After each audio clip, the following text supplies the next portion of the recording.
খুব টেস্টি আর সুস্বাদু রসে ভরা এই লিচুগুলো বাঙালিদের একটা আলাদাই ইমোশন কাজ করে।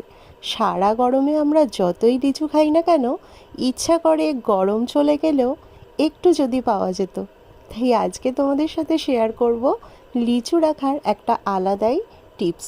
আর সেটা হচ্ছে টাপাওয়ারের বক্স, যেটা আমাদের সব সময় হাতের কাছেই থাকে।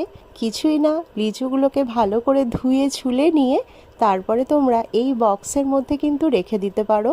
বেশ প্রায় অনেক মাস কিন্তু এই লিচিগুলো একদম সেম টু সেম থাকবে। তোমরা ইচ্ছে করলে শুধু পাল্পটাও রেখে দিতে পারো।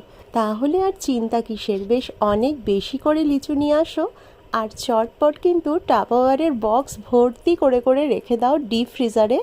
বাইরের কোনো গেস্ট আসলে অথবা নিজেরা হোমমেড লিচুর শরবত বানালে ছোট ছোট পিস করে লিচুগুলোকে কেটে দাও শরবতের মধ্যে, হয়ে যাবে একদম রেস্তোরাঁ স্টাইল।